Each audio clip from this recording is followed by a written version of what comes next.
बाबा बागेश्वर पटना आए। तमाम उनका जो कार्यक्रम था 5 दिनों का कार्यक्रम उन्होंने किया। इस दौरान नौबतपुर में एक घटना घट गई। भीमराव अंबेडकर की मूर्ति को तोड़ दिया गया। संविधान निर्माता हैं, लेकिन अब तमाम जगहों से आवाज उठनी शुरू हो गई है। हमारे साथ ब्रह्मदेव आनंद पासवान जी हैं, पूर्व राज्यसभा सांसद हैं। भीमराव अंबेडकर जी की मूर्ति तोड़ देना, क्या यह सही है? भीमराव अंबेडकर का मूर्ति का तोड़ना, भीमराव अंबेडकर कोई आम आदमी, कोई आम व्यक्तित्व, कोई देवी देवता नहीं थे। भीमराव अंबेडकर भारत के संविधान के निर्माता थे। भीमराव अंबेडकर का मूर्ति का तोड़ना भारत के संविधान को तोड़ना है, भारत के संविधान को उल्लंघन करना है।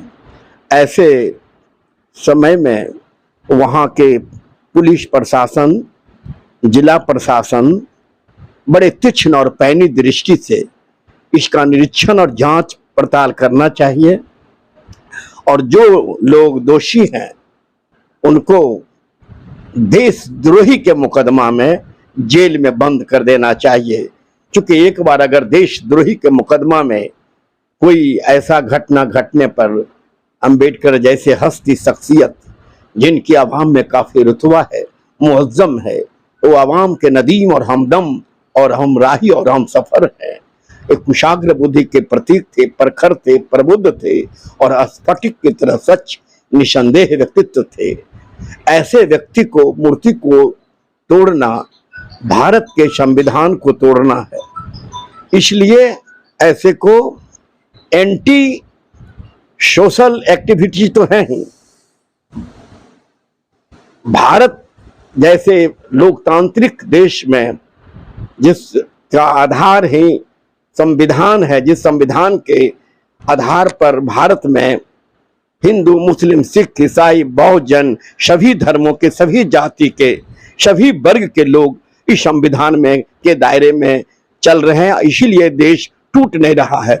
उनके मूर्ति को तोड़ना माने भारत को तोड़ना। इसलिए भारत तोड़ने का, देश तोड़ने का कानून, देशद्रोही कानून में उसको बंद कर देना। आपने बोला कि संविधान से हमारा देश जुड़ा हुआ है और चल रहा है अभी तक, लेकिन बागेश्वर बाबा पटना आए थे, उन्होंने हिंदू राष्ट्र की घोषणा कर दी है।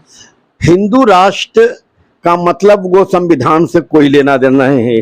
हिंदू राष्ट्र का मतलब है जो भी दुनिया में जहां भी जिस धर्म का या जिस जात का और जिस वर्ग का आबादी ज्यादा होता है उसको बोलने की जरूरत नहीं है। स्वतः उस वर्ग का, उस धर्म का, उस जात का वो देश होता है, मानिए या ना मानिए। अगर भारत में हिंदू धर्म के लोग 80% हैं तो ये भारत हिंदू राष्ट्र है।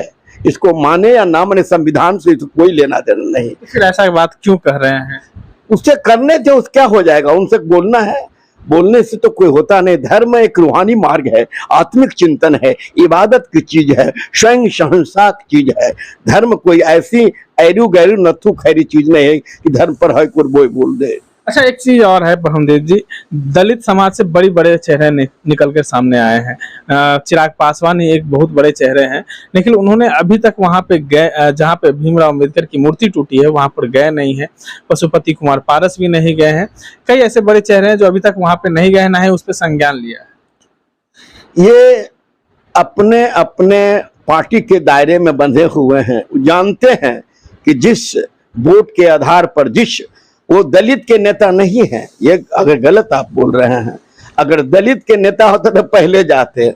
वो दलित से बड़े जो लोग हैं, जो इनके टिकट लेने के लिए इनके पार्टी में पड़े हुए हैं, चाहे वो सवर्ण हो चाहे बैकवर्ड हो, वो लोग इनके साथ हैं। दलित कोई साथ इनके, दलित के लिए न चिराग जी कुछ कर रहे हैं, न किए हैं, और न इनके पिताजी आज तक कुछ किए। राजनीति में इनके पिताजी 40 वर्ष तक भारत के शासन के सत्ता पर उच्च सिंहासन पर रहे, लेकिन आज तक एक भी दलित या एक भी पासवान को कहिए जातीय में, अगर जबरदस्त जाति व्यवस्था बिहार में है, एक भी जात को न कभी एमएलए बनाए न एमपी बनाए। अगर बनाए तो अपने भाई को, अपने भतीजा को, अपने बेटा को एमपी चुनाव लड़ाते हैं, एमएलए के चुनाव लड़ाते हैं। एक भी दुशाद या पासवान जात के नहीं। इसलिए चिराग तो पासवान का नेता नहीं है। ये अगर कोई मानता है तो हम इस बात को नहीं मानते।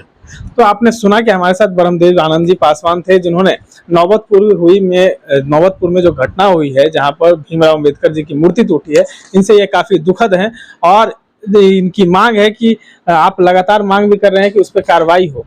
वहां पे ये मांग भी कर रहे हैं कि कार्रवाई हो और जल्द से जल्द उस पे भीमराव अंबेडकर जो संविधान निर्माता है, उनके जो मूर्ति तोड़ा है उसको उनके ऊपर देशद्रोह का मुकदमा चले और उन सभी पर कार्रवाई हो। तमाम अपडेट्स के लिए बने रहे हमारे साथ। धन्यवाद।